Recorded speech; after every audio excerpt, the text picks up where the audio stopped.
Hello friends, आज के video में हम यूपी बोर्ड क्लास 12th के सबसे महत्वपूर्ण poem character of a happy life नामक इस पोयम के सेंट्रल आइडिया का अध्ययन करेंगे। तो फ्रेंड्स, मैं इसे आपको काफ़ी सिंपल वर्ड्स में शो करूंगा और आप नोट्स बना रहे हैं तो आप अपनी कॉपी में नोट कर सकते हैं, जिससे कि आपको लर्न करने में कोई दिक्कत ना हो।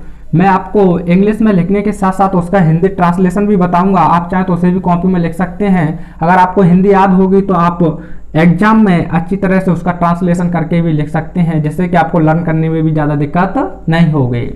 तो फ्रेंड्स, जैसा कि देख सकते हैं, central idea of the poem character of a happy life, यानी character of a happy life नाम पोयम का सेंट्रल आइडिया। तो फ्रेंड्स, आप इसकी स्टार्टिंग इस प्रकार से कर सकते हैं कि in this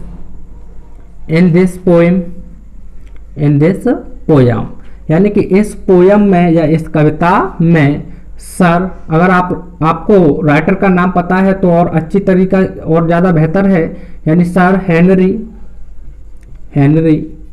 Wharton, sir Henry Wotton, यानी कि इस पोयम में या इस कविता में sir Henry Wotton describes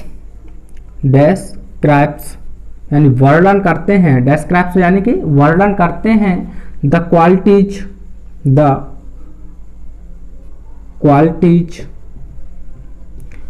qualities यानी कि गुणों का ऑफ अ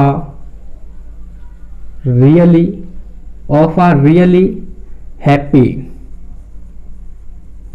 मैन। तो जैसा कि आप देख सकते हैं कि पोयम का नाम ही है एक प्रसन्नचित्त व्यक्ति के गुण। तो आप इसमें स्टार्टिंग इस तरह से करेंगे कि इन दिस पोयम, इस पोयम में या इस कविता में sir Henry Wotton describes the qualities of a really happy man, कि सर हेनरी वॉटन एक वास्तविक प्रसन्नचित्त व्यक्ति के गुणों का वर्णन करते हैं। और उसमें आगे कहा गया है फ्रेंड्स आपकी पोयम में कि एक प्रसन्नचित्त व्यक्ति हमेशा ईमानदार और सच्चा होता है। तो इसे ट्रांसलेट कर देंगे आप, तो ही इज, या फिर लिख सकते हैं अ हैप्पी मैन, एक खुश व्यक्ति या एक प्रसन्नचित्त व्यक्ति इज ऑलवेज यानी कि हमेशा होता है ऑनेस्ट एंड ट्रूथफुल।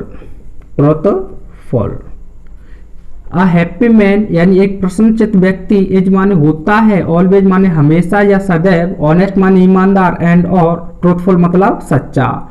तो a happy man is always honest and truthful, एक प्रसन्नचित्त व्यक्ति हमेशा ईमानदार और सच्चा होता है। आगे बताया गया है फ्रेंड्स आपकी पोयम में कि एक प्रसन्नचित्त व्यक्ति हमेशा या अपनी तीव्र इच्छाओं का गुलाम नहीं होता है। तो आप लिख सकते हैं कि he is not a slave of his patience. Patience माने होता है फ्रेंड्स तीव्र इच्छाएं, स्ट्रॉन्ग फीलिंग्स।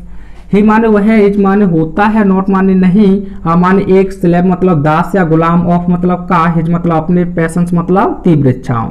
तो he is not a slave of his patience, वह अपनी तीव्र इच्छाओं का गुलाम नहीं होता है या दास नहीं होता है। आप इसे चाहे तो इस प्रकार से लिख सकते हैं कि he is the master of his patience, यानी कि वह अपनी तीव्र इच्छाओं का मालिक होता है।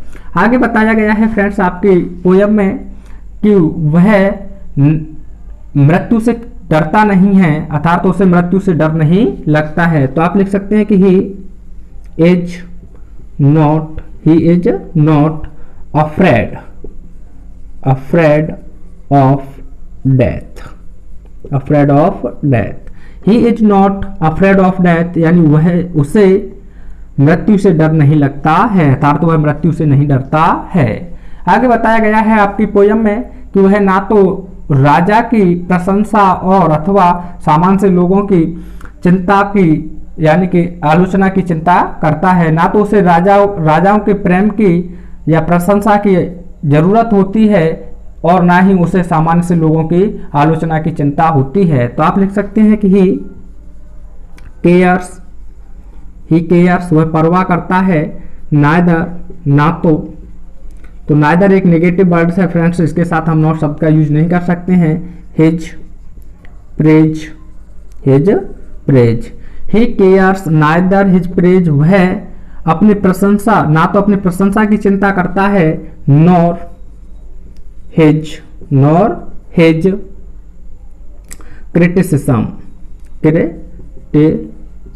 क्रिटिसिज्म माने होता है फ्रेंड्स आलोचना। ही केयर्स यानी वह चिंता करता है, नाइदर ना तो हिज प्रेज अपनी प्रशंसा की, नॉर ना ही हिज क्रिटिसिज्म अपनी आलोचना की। He cares neither his praise nor his criticism, वह ना तो अपनी प्रशंसा की चिंता करता है और ना ही अपनी आलोचना की चिंता करता है। आगे बताया गया है फ्रेंड्स आपकी पोयम में कि वह जो व्यक्ति संयोग से उठते हैं उनसे ईर्ष्या नहीं करता है, अर्थात वह कोई भी व्यक्ति की उन्नति या प्रगति से ईर्ष्या नहीं करता है। तो आप लिख सकते हैं कि ही इज नॉट जेलियस या जेलस एनीवंस माने किसी की भी प्रोग्रेस माने होता है उन्नति। ही इज नॉट जेलियस ईर्ष्या करना, एनीवंस मतलब किसी की भी, प्रोग्रेस माने उन्नति। He is not jealous anyone's progress, वह किसी की भी उन्नति या प्रगति से ईर्ष्या नहीं करता है। आगे बताया गया है फ्रेंड्स आपकी पोयम में कि वह दिन और रात ईश्वर को याद करता है। तो आप लिखेंगे ही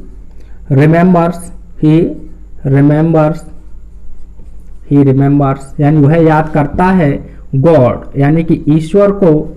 ही रिमेम्बर्स गॉड, वह ईश्वर को याद करता है डे एंड नाइट यानी कि दिन और रात्रि। He remembers God day and night, वह ईश्वर को दिन और रात याद करता है। तो किसके लिए करता है वह बताया गया है आपकी पोयम में, यानी कि ईश्वर की वह केवल कृपा प्राप्ति को प्राप्त करने के लिए ही प्रार्थना करता है। तो आप आगे लिख सकते हैं कि ही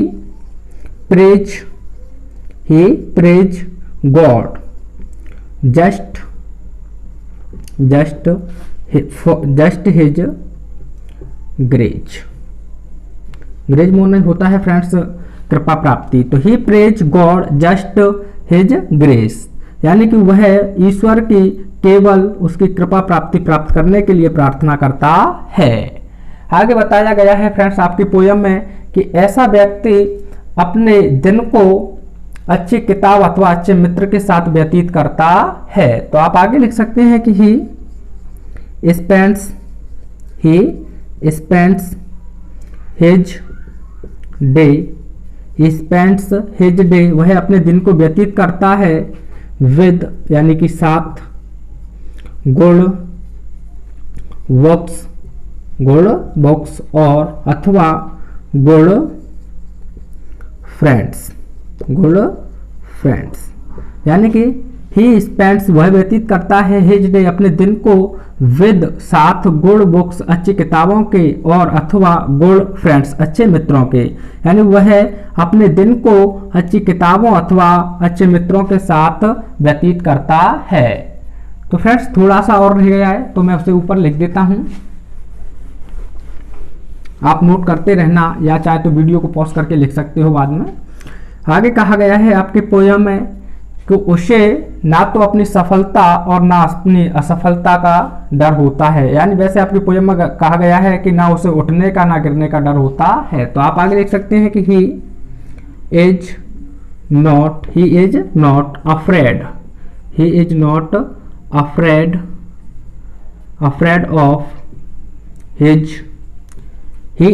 afraid of his success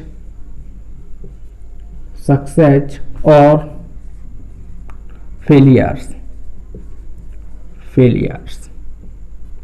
he is not afraid of his success and failures, उसे अपनी सफलताओं अथवा असफलताओं की चिंता नहीं होती है या डर नहीं होता है।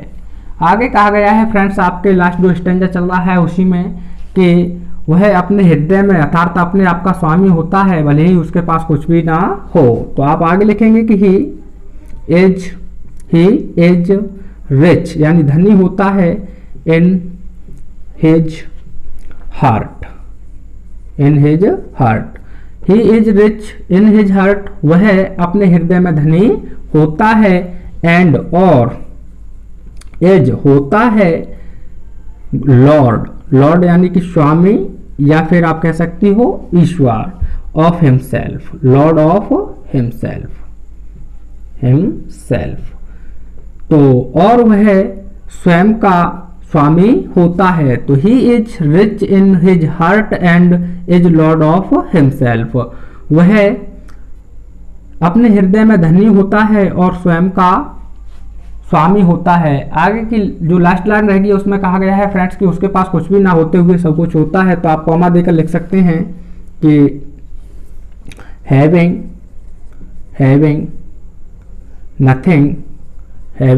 नथिंग, यानी कुछ भी ना होते हुए ही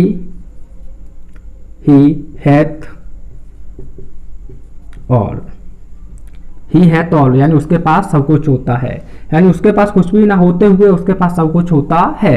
तो फ्रेंड्स इस प्रकार से आप इस पोयम का सेंट्रल आइडिया लिख सकते हैं और यह काफ़ी बेहतर भी है। तो फ्रेंड्स मैंने काफ़ी सिंपल वर्ड्स में लिखा है, आप चाहें तो एक नोटबुक बना रहे हो तो अपने नोट्स में इसे लिख सकते हैं। वीडियो पसंद आए तो अपने मित्रों के साथ भी शेयर करें। Thanks for watching.